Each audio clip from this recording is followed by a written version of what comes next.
चलो ધોરણ 12 માં ચેપ્ટર નંબર 4 માં તો કે નામાના મૂળ તત્વોમાં આપણે લાસ્ટમાં છે પુનઃમૂલ્યાંકનને આમનો પુનઃમૂલ્યાંકન ખાતું બનાવો, પુનઃમૂલ્યાંકન બાદનું પાકું સરવૈયું જેને લગતા બે દાખલા આપણે ત્યાર પછી દાખલા નંબર છે 13 પેજ નંબર 141 ઉપર નામાની અંદર તો કે પહેલો દાખલો છે તો કે નીચેની માહિતી પરથી સાજન અને નેમીના ભાગીદારી પેઢીના ચોપડે જરૂરી આમનોંધ પસાર કરો અને પુનઃમૂલ્યાંકન ખાતું અને પુનઃમૂલ્યાંકનની અસર આપ્યા બાદનું પાકું સરવૈયું તૈયાર કરો. તો કે આપણે સાજન અને નેમીના ચોપડે તમને શું તૈયાર કરવાનું કીધું કે પુનઃમૂલ્યાંકન ખાતું તૈયાર કરવાનું છે, પુનઃમૂલ્યાંકનની અસર આપ્યા બાદનું પાકું સરવૈયું અને જરૂરી આમનોંધ આપણે લખવાની છે. આપણે આમનોંધ કે લખશું પહેલા પુનઃમૂલ્યાંકન ખાતું તૈયાર કરી લેશું, એના ઉપરથી આપણે આમનોંધ લખશું. એટલે કે પુનઃમૂલ્યાંકન ખાતું, પુનઃમૂલ્યાંકનની અસર આપ્યા બાદનું પાકું સરવૈયું અને જરૂરી આમનોંધ તૈયાર કરવાની છે. તમને સાજન અને નિર્મીનું 31/3/17 ના રોજનું નીચે પાકું સરવૈયું આપણે આપેલું છે રકમમાં. તો કે મૂડી દેવા બાજુ મૂડી આપી છે સાજન અને નેમી, ત્યાર પછી સામાન્ય અનામત આપેલ છે, નફા નુકસાન ખાતું આપ્યું છે, બિનચાલુ દેવા 12% ની બેંક લોન આપેલી છે, ચાલુ દેવાના અંદર લેણદારો અને દેવી મૂડી આપેલા છે. જ્યારે મિલકત લેણા બાજુ જમીન મકાન યંત્રો ફર્નિચર ત્યાર પછી રોકાણ કામસોને છે બજાર કિંમત 18,000 રૂપિયા. અહીંયા ગુપ્ત હવાલો લાગુ પડશે આપણને. ત્યાર પછી દેવાદારો એવા છે, સ્ટોક આપ્યા છે અને રોકડ શીલક. તો કે સાજન અને નેમીનું આપણને નીચે પાકું સરવૈયું આપેલું છે અને કીધું કે 5:3 ના પ્રમાણમાં નફો નુકસાન વહેતા ભાગીદારો છે. એ સિવાય તો કે એની મિલકતો અને દેવાનું પુનઃમૂલ્યાંકન કરવાનું છે અને ભવિષ્યમાં 1:1 ના પ્રમાણમાં નફો નુકસાન વહેંચવાનું નક્કી કર્યું. તો કે એની મિલકતો અને દેવાનું તો કે પુનઃમૂલ્યાંકન કરવાનું છે અને ભવિષ્યમાં તો કે 1:1 ના પ્રમાણમાં નફો નુકસાન વહેંચવાનું એને નક્કી કર્યું છે. એની માહિતી આપણે નીચે પ્રમાણે આપી છે. તો કે પહેલો છે કે જમીન મકાનની કિંમત 10% વધારવી, બીજો છે યંત્રો અને ફર્નિચરની કિંમતમાં 40% ઘટાડો કરવો, ત્યાર પછીનો વર્ગ છે દેવાદારો તરફે 1000 ની ગાળખાત અનામતની જરૂર નથી. તો કે દેવાદારો 1000 ની ગાળખાત અનામતની જરૂર નથી. ત્યાર પછી સ્ટોકમાં 1500 ના મરામત ખર્ચની જરૂરિયાત છે. તો કે સ્ટોકમાં 1500 ના મરામત ખર્ચની જરૂરિયાત છે. ત્યાર પછી કુલ લેણદારોમાંથી હવે 1500 ચૂકવવા પડશે નહીં, જેની ચોપડે નોંધ કરવાની બાકી છે. છઠ્ઠો હવાલો છે ચૂકવવાનો બાકી ખર્ચ 10,000 અને મળવાની બાકી આવક 2,000 છે અને રોકાણો તેની બજાર કિંમતે દર્શાવવાના છે. એટલે કે પાકું સરવૈયું અને હવાલા આપણને આપેલા છે, એના ઉપરથી આપણે પુનઃમૂલ્યાંકન ખાતું અને પુનઃમૂલ્યાંકન બાદનું પાકું સરવૈયું તૈયાર કરવાનું છે અને જરૂરી આમનોંધ લખવાની છે. અહીંયા આપણને મૂડી ખાતા આપ્યા છે, મૂડી ખાતાની બાકી આપી છે એટલે આપણે ભાગીદારના મૂડી ખાતા તૈયાર કર્યા છે. આગળના દાખલામાં આપણને મૂડી ખાતા અને ચાલુ ખાતાની બાકી હતી એટલે આપણે ચાલુ ખાતા તૈયાર કર્યા હતા. અહીંયા આપણે મૂડી ખાતાની બાકી આપી છે એટલે આપણે તૈયાર કર્યા છે મૂડી ખાતા. સૌપ્રથમ દાખલાની શરૂઆત પહેલા મૂડી ખાતાની આપણે બાકી લખી નાખી. બાકી આપેલા મૂડી ખાતાની બાકી હંમેશા જમા બાજુ હોય તો કે બાકી લખી નાખી. બાકી આગળ લાગે તો કે સાજનની મૂડી છે 80,000 અને નિર્મીની મૂડી છે 50,000 રૂપિયા. તો કે સૌપ્રથમ આપણે દાખલાની શરૂઆત તો કે કે મૂડી ખાતામાં મૂડીની બાકી લખીને આપણે શરૂઆત કરશું. એટલે કે મૂડી ખાતામાં મૂડીની બાકી હંમેશા જમા જોઈએ. એટલે મૂડી ખાતાની જમા બાજુ બાકી આગળ લાવીએ સાજન અને નેવી. હવે આપણે જ્યારે પુનઃમૂલ્યાંકન ખાતું તૈયાર કરવાનું હોય ત્યારે દાખલાની શરૂઆત હવાલાથી આપણે કરશું. પહેલો હવાલો છે જમીન મકાનની કિંમત 10% વધારવી. તો કે જમીન મકાનની કિંમતમાં શું કરવાનું છે? તો કે જમીન મકાનની કિંમત 10% વધારવી. તો કે જમીન મકાન આપણા માટે શું કહેવાય? મિલકત કહેવાય. મિલકતની કિંમતમાં વધારો કરવાનો છે. તો મિલકતની કિંમત આપણે ફાયદો થાય કે નુકસાન? તો કે ફાયદો. તો ફાયદો થાય તો પુનઃમૂલ્યાંકન ખાતાની જમા બાજુ જમીન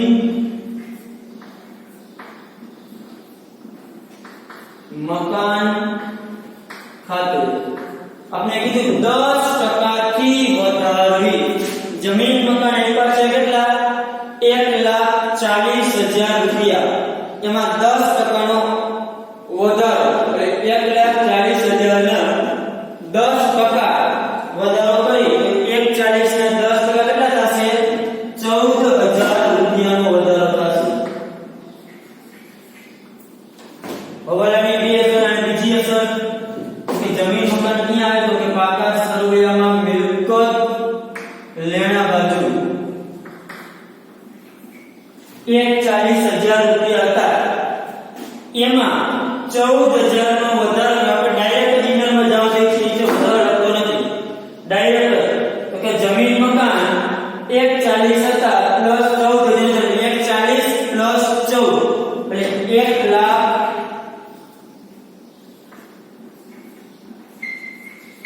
1,54,000 રૂપિયા થશે. 1,40,000 જમીન મકાનની કિંમત પાકા સરવૈયામાં આપે છે પ્લસ 14,000 નો વધારો એટલે 1,54,000 રૂપિયા. તો કે પહેલો હવાલો કમ્પ્લીટ. ત્યાર પછી બીજો હવાલો છે યંત્રો અને ફર્નિચરની કિંમતમાં 40% ઘટાડો કરવો. યંત્રો અને ફર્નિચર શું કહેવાય? તો કે મિલકત કહેવાય.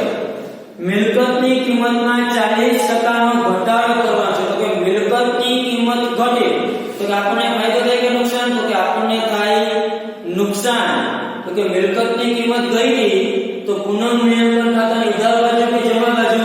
તો કે નુકસાન થાય એટલે પુનઃમૂલ્યાંકન ખાતાની ઉધાર બાજુ આવશે. તો કે યંત્રોની કિંમતમાં કેટલો ઘટાડો કરવાનો છે? તો કે યંત્રો ખાતે 40%. યંત્રો આપ્યા છે કેટલા? 80,000 ના 40% એટલે થશે 32,000 રૂપિયા. આ યંત્રો આપણે લખશું પાકા સરવૈયામાં જે બાજુ છે એ જ બાજુ.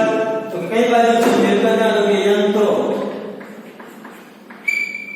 80,000 હતા, એમાં 32,000 40% ઘટાડો એટલે 80,000 માંથી 32,000 ની કિંમત એની કેવી થશે? ઘટાડો થશે માઈનસ 80 માંથી 32 જાય તો યંત્રોની કિંમત કેટલી છે? હવે 48,000 રૂપિયા. 80,000 તમે એનરમાં લખી શકો કે યંત્રો 80,000 માઈનસ ઘટાડો 32,000 આઉટરમાં જશે 48,000.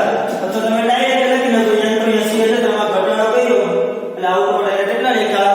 48,000 રૂપિયા. તમે યંત્રોમાં 80,000 લખો માઈનસ ઘટાડો કરી 32,000 દર્શાવી અને પછી આઉટરમાં 48,000 તો પણ ચાલો આગળના દાખલાને રીતે કર્યું. એટલે હવે આપણે ડાયરેક્ટ સીધી ડાયરેક્ટ લખી છે. ત્યાર પછી મને આગળ છે ફર્નિચરની કિંમત કેટલો ઘટાડો કર્યો તો 40%. ફર્નિચરની મિલકત છે એ કિંમત આવશે પુનઃમૂલ્યાંકન ખાતાની ઉધાર બાજુ ફર્નિચર ખાતે. ફર્નિચરને આપ્યું કેટલું? તો કે 30,000 રૂપિયા ફર્નિચર આપ્યું છે, એમાં 40% ઘટાડો કર્યો. 30,000 ના 40% ઘટાડો 30,000 ના 40% થશે 12,000 રૂપિયા. તો ફર્નિચરની કેટલી ગઈ? તો કે 12,000 રૂપિયા. ફર્નિચર એ મિલકત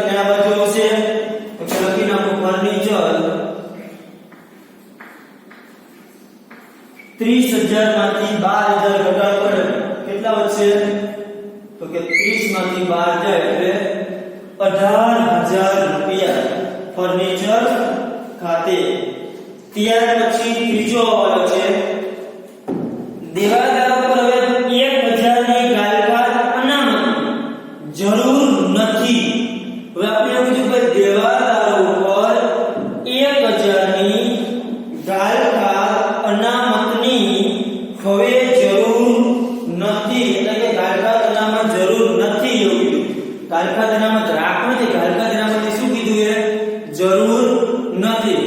ગાલપાત અનામત રાખવાની કે અત્યારે પુનઃ મૂલ્યાંકન ખાતાની ઉધાર બાજુ દર્શાવે પણ અહીંયા ગાલપાત અનામતની જરૂર નથી. એનો મીનિંગ છે કે હવે આપણે ગાલપાત અનામત રાખવાની જરૂર છે નહીં. એટલે કે આપણે શું થશે તો કે ફાયદો થશે. કેટલો તો કે 1,000 રૂપિયાનો. તો કે જ્યારે ભાઈ ગાલપાત અનામતની જરૂર નથી ત્યારે પુનઃ મૂલ્યાંકન ખાતામાં જમા બાજુ દર્શાવશો કે ગાલપાત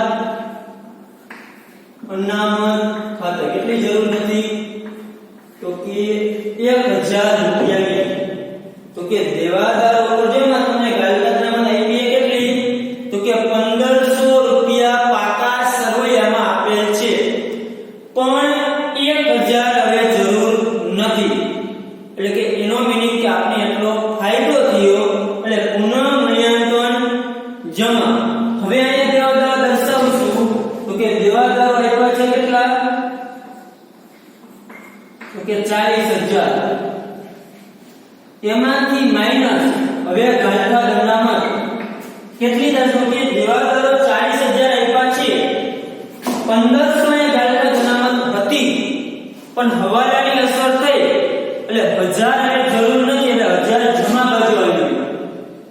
એટલે કે 1,500 માંથી 1,000 માઈનસ એટલે ખરેખર ગાલપાત કેટલી છે તો કે 500 કે લાગુ કરવાના કેટલા જશે 39,500 કે આ જમા અસર થઈ આ જમા 1,000 આ અને 500 અને 1,500 રૂપિયાનો આપણા ચડવાઈ ગયા કે ગાલપાત અનામતની જરૂર નહોતી.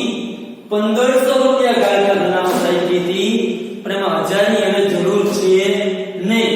જરૂર નથી એટલે ફાયદો થયો પુનઃ મૂલ્યાંકન જમા થશે. ભાઈ ફાયદો જેથી ભાગીદારો 1,000 રૂપિયા વેચી લેશે તો 1,500 માંથી 1,000 કાઢી નાખી અને હવે ગાલપાતના ખરેખર કેટલી રાખવા જરૂર હતી 500 રૂપિયા રાખવાની જરૂર હતી. એટલે કે આ હવાલાની બે અસર થઈ ગઈ. એક અસર અહીંયા આપી એક અસર 1,000 ને 500 1,500 એટલે 1,000 ની અસર આપણે એટલે અપાઈ ગઈ. 1,500 જે તેમાં 1,000 આના જે છે 1,000 આ અને 1,000 અહીંયા 1,500 જેટલા ઓછા થયા. આપણે નિયમ મુજબ હવાલાની બે અસર તો થઈ પણ અહીંયા આપણે જે અસર આપી છે પાકા સમય જે મિલકત આપી એના કારણે જે કંઈ ફેરફાર છે આપણે પાકા સમય દર્શાવી છે. એટલે કે દેવાદારમાં આ હવાલાના કારણે જે અસર થઈ એ આપણે દર્શાવી. ત્યાર પછી છે સ્ટોકમાં 1,500 ના મરામત ખર્ચની જરૂરિયાત છે. જ્યારે સ્ટોકમાં મરામત ખર્ચ કરો તો એનાથી સ્ટોકની કિંમત ઘટે. તો કે સ્ટોક આપણને આપ્યો છે કેટલો 31,500 રૂપિયા.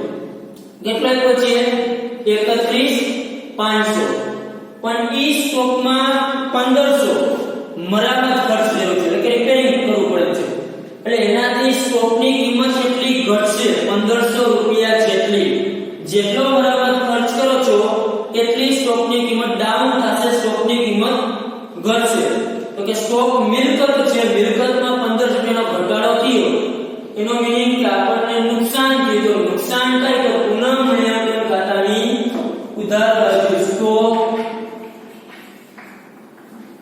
ખાતે કેટલાનો ઘટાડો તો કે 1,500 રૂપિયાનો.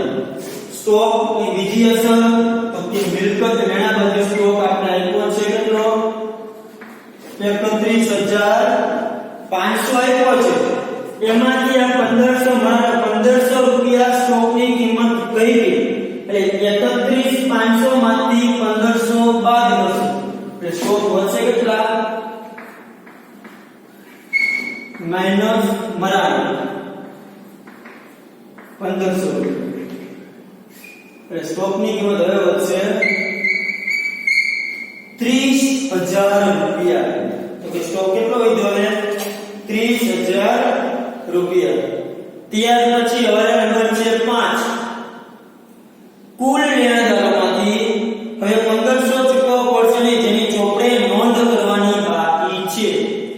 તો કે લેણદારો જે કુલ છે એમાંથી 1500 ના લેણદારો હવે ચૂકવવા પડશે ને લેણદાર આપણું દેણું છે દેવું કહેવાય.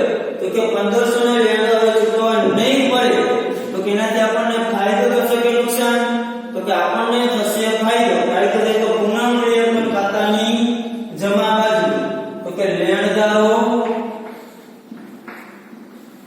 ખાતે કેટલાને ચૂકવવા પડે? તો કે લેણદારો ખાતે 1500 રૂપિયા.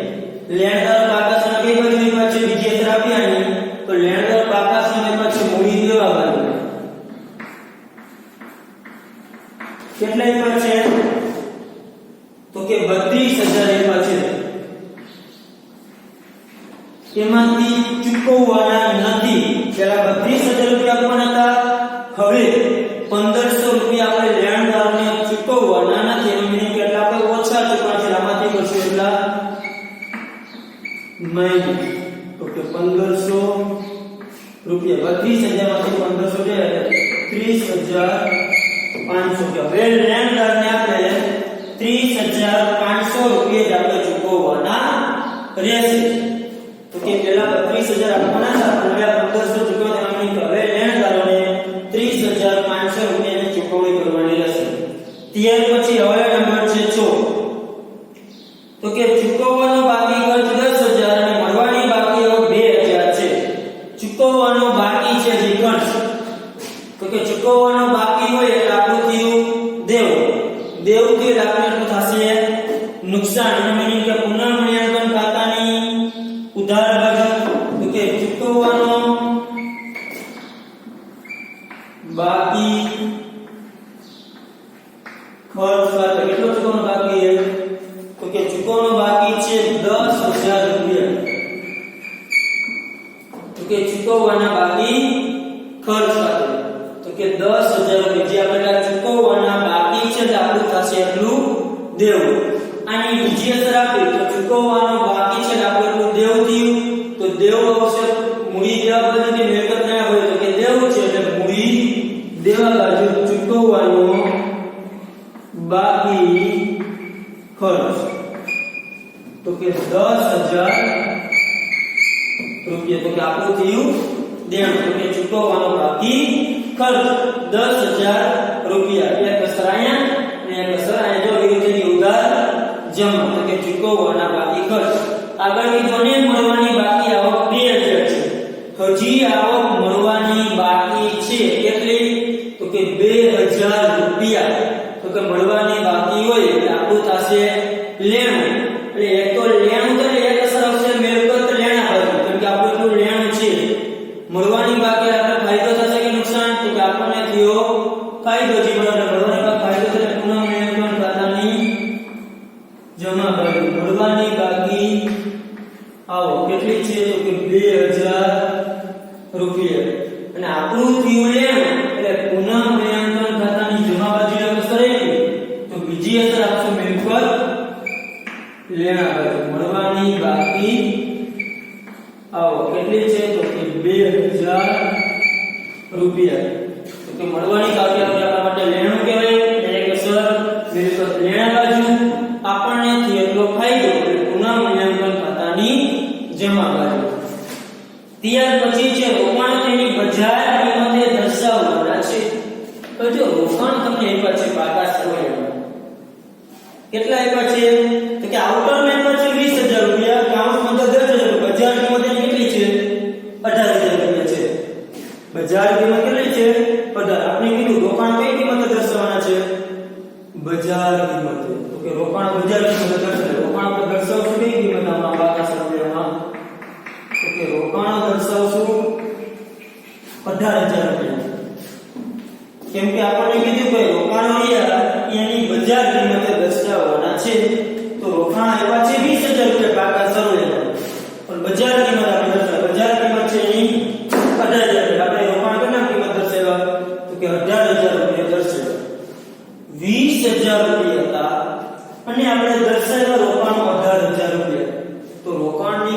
વધી કે ઘટી? તો કે રોકાણની કિંમતમાં શું થયું? ઘટાડો. કેટલો? 20 માંથી 18 હતા. કેટલો ઘટાડો થયો? કે 2000 રૂપિયાનો ઘટાડો થયો. રોકાણ મિલકત લેવા બદલે મિલકત કહેવાય. મિલકતની કિંમત 2000 ઘટી એટલે એનો મીનિંગ કે આપણને થશે નુકસાન. તો નુકસાન થાય એટલે આપણે દર્શાવશું પુનઃમૂલ્યાંકન ખાતાની ઉધાર બાજુ. પણ ખાસ એક ઈ જોવાનું, જ્યારે રોકાણની કિંમત ઘટી હોય ત્યારે પાકા સરવૈયા પર રોકાણ વગર ભંડોળ છે, આમાં છે આપ્યું છે મૂડી દેવા બાજુ રોકાણ વગર ભંડોળ. કે અહીંયા આપેલ છે ને, જો રોકાણ વગર ભંડોળ આપેલું હોય તો સૌપ્રથમ ઈ કિંમત રોકાણોની ત્યાંથી માંડી વાળવી પડે. પણ અહીંયા આપણને રોકાણ વગર ભંડોળ આપેલ નથી એટલે 2000 નો ઘટાડો થયો એટલે આપણે નુકસાન થયું. નુકસાન લખશું પુનઃમૂલ્યાંકન ખાતાની ઉધાર બાજુ. કેટલું નુકસાન થાય છે? તો કે 2000 રૂપિયાનું. કે રોકાણોની જે કિંમત ઘટી, આપણે તો રોકાણ આપણે દર્શાવી દીધેલા છે અને રોકાણો આયા. તો કે હવે આપણે હવાલા બધાય પૂરા થઈ ગયા. હવે આપણે કરશું પાકા સરવૈયાનો નિકાલ. પહેલું એવું છે મૂડી દેવા બાજુ. મૂડી એવી છે કે મૂડીની આપણે બાકી લખી દઈએ. ત્યાર પછી એવું છે સામાન્ય અનામત. આપણે આગળ આ ચેપ્ટરમાં જે અનામતની જે વહેંચણીની આપણે જોઈ હતી એમાં આપણે કીધું હતું કે સામાન્ય અનામત છે, અકસ્માત વળતર ભંડોળ છે, નાનું ખાતાની જવાબદારી ઉધાર બાકી હોય, આ બધા ભાગીદારો વચ્ચે વહેંચણી કરતા. એટલે કે સામાન્ય ભાગીદારો વચ્ચે વહેંચણી થતી કે નહીં? તો કે આ સામાન્ય ભાગીદારો વચ્ચે વહેંચણી થાય. હવે નવું કરે સામાન્ય જૂના ભાગીદારો શું કરી હશે? વેચી જશે. એટલે આપણે આમ જ શું કરતા? તો કે સામાન્ય અનામતની જ્યારે વહેંચણી કરીને આપણે દાખલા જોયા હતા. દાખલા નંબર 12 માં આપણે ઉદાહરણ 2 આપણે જોયા હતા કે કાયદા નફાપાક ભંડોળ એક વહેંચણી ન થાય, બાકી તમામ પ્રકારના જે અનામતો હોય ભાગીદારો વચ્ચે વહેંચણી કરવામાં આવે છે. એટલે સામાન્ય અનામતની આપણે આને નહીં દર્શાવી કેમ કે આ નવું પાકું શરૂ છે. જૂની જે કાંઈ અનામતો હોય જૂના ભાગીદારો કહેવાય એને આપી દેવું પડે. એ લોકો એટલા રૂપિયા લઈ જાય પણ નવેસર જે કંઈ થાય તે. એટલે કે આ જે સામાન્ય અનામત છે એની વહેંચણી કરવી પડશે ભાગીદારો વચ્ચે. તેના મૂડી કરતા આપણે વહેંચણી કરશું. તો કે આપણે આનું શું કહ્યું કે સામાન્ય અનામતની બાકી કેવી હોય? તો કે મૂડી દેવા પડે જમા બાકી હોય. તો કે જમા બાકી એટલે સામાન્ય અનામત ખાતે કરશું ઉધાર અને ભાગીદારના મૂડી ખાતે શું કરતા? જમા. ટૂંકમાં એની જમા બાકી જમા બાજુ છે. તો કે આ ઉધાર બાજુના જમા બાજુ જે વહેંચણી થતી હોય જે અનામતો એ જે બાજુ છે એ બાજુ વેચે ભાગીદારોના મૂડી ખાતામાં. શું શું વેચાય આપણે આગળ જોયું. સામાન્ય ભંડોળ વહેંચણી થાય, અકસ્માત વળતર ભંડોળ વહેંચણી થાય, નફા નુકસાન ખાતું વહેંચણી થાય, અનામત ભંડોળ વહેંચણી થાય, પછી નફા નુકસાન જાહેર ઝુંબેશ ખર્ચ વેચાય. તો કે અનામત હોય કે ખર્ચ જે વસ્તુ આપણે વહેંચણી કરી શકતા ઈ વસ્તુ તમારા મૂડી ખાતામાં વેચવાની થાય. જેવી બાકી ઈ બાજુ વેચે. તો કે સામાન્ય બાકી કેવી છે? તો કે જમા. તો કે જમા બાકી છે ને સામાન્ય અનામતની વેચે છે કઈ બાજુ? તો કે મૂડી ખાતાની જમા બાજુ આપણે વેચશું. તો કે આ ઉદાહરણ વગેરે જવા જોઈએ છે તો કે લખી નાખો. અને આમની ખતરનો રીતે તો કે સામાન્ય અનામત ખાતે ઉધાર તે ભાગીદારના મૂડી ખાતે જમા. કે ભાગીદારના મૂડી ખાતાની જમા બાજુ નામ લખે ઉધાર. તો કે સામાન્ય અનામત કેટલું એવું છે? 80000. એની આપણે જૂનું પ્રમાણ શું છે? 5:3. એ 80000 ને આપણે 5:3 ના પ્રમાણમાં વેચી તો કેટલા આવશે? 80 5 3 50 અને 30000 રૂપિયા. તો કે જે અનામત આપ્યું છે એ જૂના આપણે જોઈએ તો કે જૂના પ્રમાણમાં જ વહેંચણી થાય છે. નવા પ્રમાણમાં ને સામાન્ય અનામત જૂના પ્રમાણમાં આપણે વહેંચણી કરી 80000 રૂપિયા 5:3 ના પ્રમાણમાં વેચવું. અને આપણે આમાં દઈએ તો સામાન્ય અનામત ખાતે સાજણના મૂડી ખાતે જમા થાય તે નિર્મીના મૂડી ખાતે જમા. નીચે જેને 5:3 ના પ્રમાણમાં વહેંચણી કરવાની. ત્યારે સામાન્ય જે 5:3 ના પ્રમાણમાં આપણે સામાન્ય અનામતની વહેંચણી કરી. ત્યાર પછી છે નફા નુકસાન ખાતું. તો કે નનું ખાતું એ વહેંચણી કરવામાં આવે છે. અને જમા બાકી આપી છે એટલે આપણે આ નફા નુકસાન ખાતું એ આપણે કઈ બાજુ લેશું? તો કે જમા બાજુ. તો કે નફા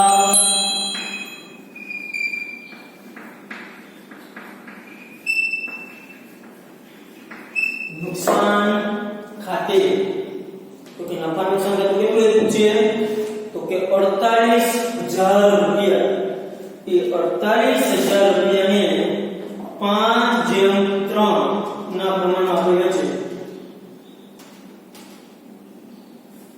એટલે 6 5 30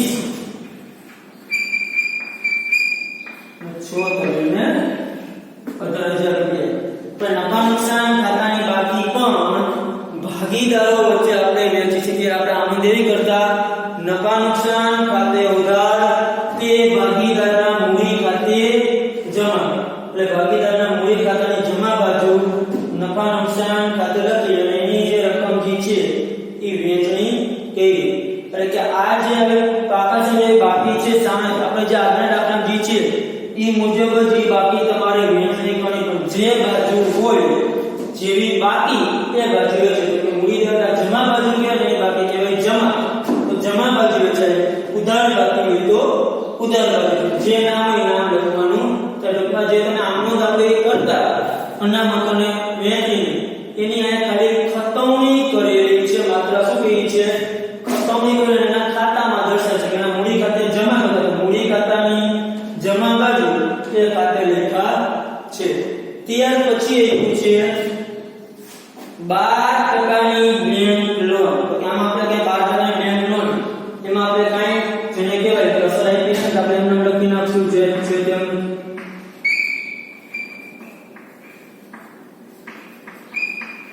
કેટલી છે? તો કે 70,000 રૂપિયા. ત્યાર પછી છે લેણદારો જે આપણે લખી નાખ્યા છે. ત્યાર પછી છે દેવી મૂડી.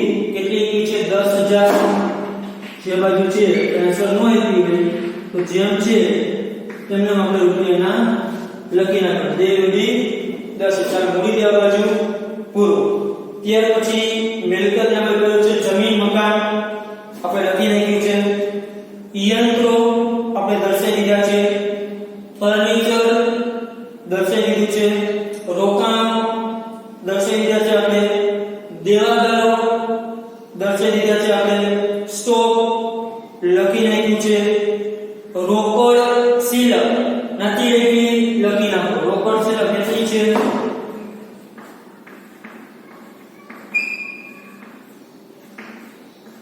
કે 30,000 રૂપિયા. કે રોકડ શિલક એટલે પાકા છે નિકાલ કરી નાખ્યો. અનામતો વેચીને કે જે કે આને જે અસર હતી બધી અસર અપાઈ ગઈ. હવે આપણે કરીશું પુનઃ નિયંત્રણ ખાતું બંધ. હવે તો કે ખાતા બંધ કરીને પાકા છે આપણે સરવાળો કરશું. કે પહેલા કરશું પુનઃ નિયંત્રણ ખાતાનો સરવાળો. ચલો કઈ બાજુ વધારે આવે છે? આ બાજુ છે 14 15 15 ને 17 18,500. તો કે ચલો વધારે છે આ બાજુ. તો એ કેટલો આવે છે?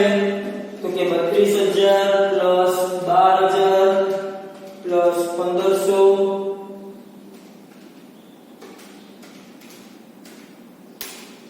તો કે 57,500 બે બાજુ મૂકી દે. આ બાજુ વધારે આવે છે જે બે બાજુ આપણે મૂકશું 57,500. એનો મીનિંગ કે આ બાજુ સો વધારે છે આ બાજુ ઓછો છે. ભાઈ જે વધારે છે એ બાજુ તો આપણે શું થયું? તો કે ખોટ. તો કે કેમ કે તપાસી બાજુ છે આ બાજુ ખોટની રેડિયેશન ના મૂડી ખાતે સાજન અને નેવી. તો કે 57,500 માંથી આ બાજુની રકમ આપણે કરશું 12. તો કે માંથી 14,000 માઈનસ 1,000 માઈનસ 1,500 માઈનસ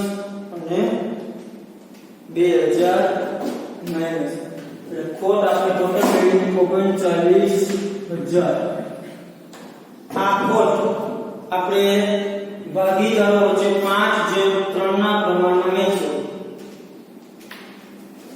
એટલે આના આવશે 24 375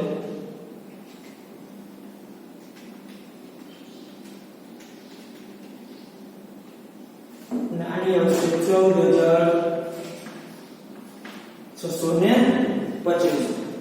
બંને બાજુ સરવાળો કર્યો, સરવાળો ઉધાર બાજુ વધાર્યો છે, બંને બાજુ મૂક્યો, ઉધાર બાજુ વધારેમાંથી જમા બાજુ કર્યું 12 અને ડિફરન્સ આવ્યો 39,000. જમા બાજુ ડિફરન્સ આવ્યો એટલે કહેવાય ખોટ કહેવાય. જે ભાગીદારોના મૂડી ખાતે લઈ જવામાં આવે અને જે ભાગીદારો વચ્ચે જૂના પ્રમાણમાં 39,000 રૂપિયા વેચાઈ ગયો છે. જૂનું પ્રમાણ કેટલું છે? 5:3 એટલે 39,000 રૂપિયા 5:3 ના પ્રમાણમાં આપણે વહેંચણી કરી. હવે 5:3 ખોટ જે છે એ મૂડી ખાતાની કઈ બાજુ આવશે? વિરુદ્ધ આવશે. જમા બાજુ છે આ બાજુ આવશે. તો કે પુનઃ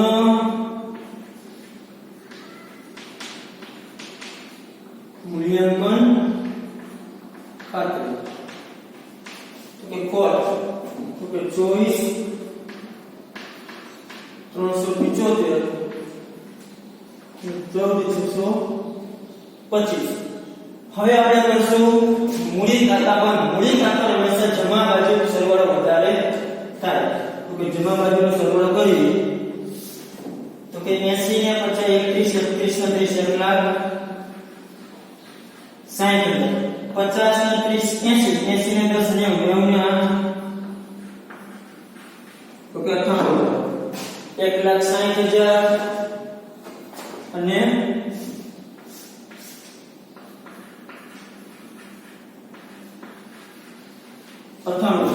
આમાંથી આપણે આ રકમ કરશું 12. તો કે 160 માંથી 24,375 એટલે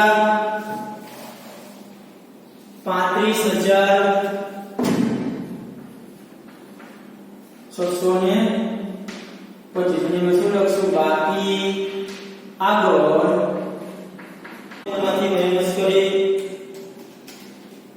14,625 એટલે 83,375. ખોટ લઈ મૂડી ખાતાની ઉધાર બાજુ મૂડી ખાતા કર્યા બંધ.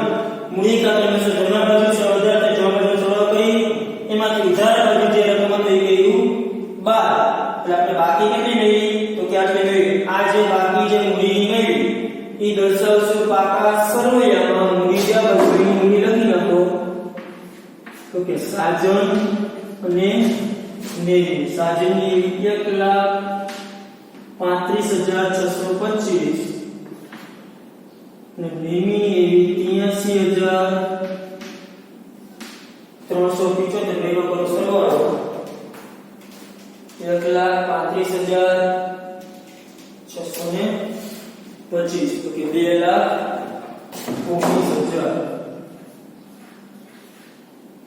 પાકું શરૂ કરો બંને બાજુ પ્લસ બે બાજુ સરવાળો કરો કે 2,19 70 30,500 10,000 અને 10,000 એટલે 3,40,500. બંને બાજુ સરવાળો સરખો થવો જોઈએ. બંને બાજુ સરવાળો સરખો થઈ જતો હોય તો અહીંયા જે આપણો દાખલો જે છે એ પૂરો થાય. બીજી બાજુ આપણે સરવાળો કરીએ તો કે 1,54,000 48,000 18,000 39,500 30,000 2,000 અને 30,000. કે બંને બાજુ સરવાળો સેમ થઈ ગયો. તો કે અહીંયા આપણો જે દાખલા જે પુનઃમૂલ્યાંકન ખાતું અને પુનઃમૂલ્યાંકનના બાદનું જે પાકું સરવાળો જે છે એ આપણે કમ્પ્લીટ થઈ ગયું. હજી આ દાખલામાં આપણે કીધું છે જરૂરી આમનોંધ લખો. જેના પર શું તૈયાર કરવાની છે? તો કે આપણે આમનોંધ લખવાની છે આ દાખલાની.